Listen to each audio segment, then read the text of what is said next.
vidéos techniques comme on les aime sur la respiration en crawl. Comment garder son bras en appui devant lors de l'inspiration. Alors je vais te dire pourquoi garder ton bras en appui devant lors de l'inspiration.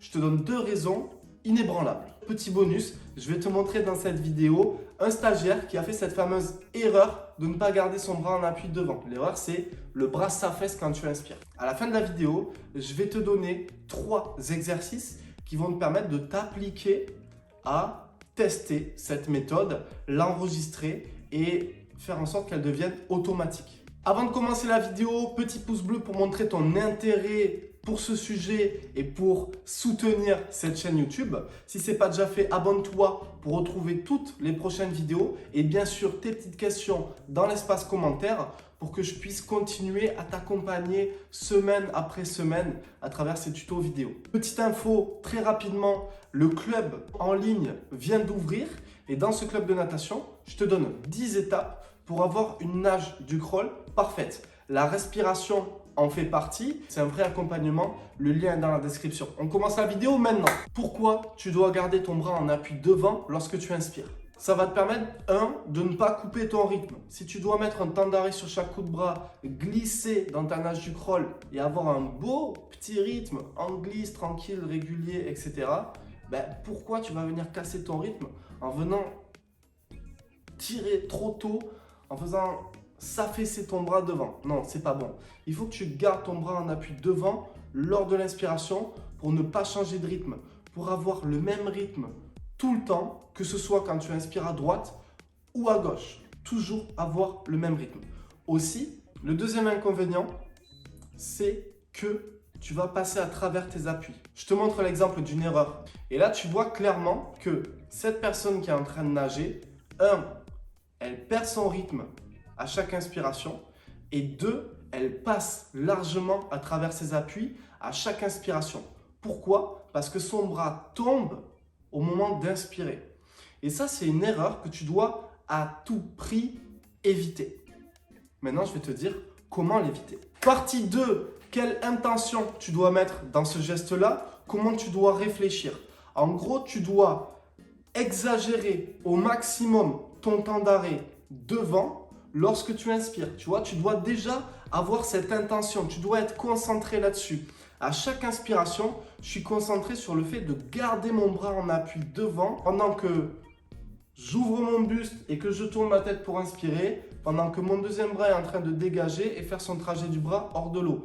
Avoir l'intention de garder le bras en appui devant. Ça, c'est le truc principal. Parce que si tu réfléchis à 1000 choses à la fois, c'est comme chasser 2 lapins à la fois, tu n'y arriveras pas. Réfléchis à un thème l'un après l'autre et ça va te permettre de bien enregistrer et de pouvoir bien répercuter les bons éléments sur ta nage complète, justement les uns après les autres. Ton intention, c'est super important. La première fois où tu vas y arriver, tu vas le sentir. Et du coup, tu pourras le refaire la fois d'après, le refaire encore la fois d'après, etc. Ce qu'on peut faire une fois, on peut le faire 10 fois. Donc, mets vraiment une grosse intention sur ce geste-là. Concentre-toi là-dessus. Essaye d'y penser et tu verras que ça va venir tout seul. Gardez ton bras en appui devant lors de l'inspiration. Et pour que ce soit plus rapide, plus facile, je te donne 3 éducatifs, des nouveaux éducatifs qui vont te permettre de bien enregistrer et comprendre ce geste. Premier éducatif, c'est crawl vaguelette. C'est-à-dire qu'à chaque coup de bras, tu vas faire une petite vaguelette comme ça. Tu vois, à chaque fois que tu fais un coup de bras vers l'avant, tu vas allonger ton bras et ajouter 2 ondulations. Tu le fais à chaque coup de bras, y compris lors de l'inspiration. Ce qui fait que quand tu vas inspirer, tu inspires comme ça, tu dégages. Et là, tu vas ajouter 2 ondulations, donc ajouter une vaguelette devant. Et ton bras, en fait, du coup, comme tu ajoutes cette vaguelette, il n'a pas d'autre choix que de rester en appui devant. Et pendant ce temps, voilà, tu ouvres le buste, tu inspires, etc. Donc, je te le répète, tu dégages, tu prends de la hauteur, tu ajoutes 2 vaguelettes. À chaque coup de bras, y compris lors de l'inspiration. Y compris et surtout lors de l'inspiration. Deuxième éducatif, rattraper au moment de l'inspiration. C'est-à-dire que tu vas nager le crawl normal, donc semi-rattrapé, ça on l'a déjà vu dans plein de vidéos. Et au moment d'inspirer, tu vas garder ton bras en appui devant, je dégage, j'inspire et je rattrape. Je touche une main sur l'autre. Pourquoi faire ça? Parce que en rattrapant devant, au moment de l'inspiration, tu n'as pas d'autre choix que de garder ton bras en appui devant.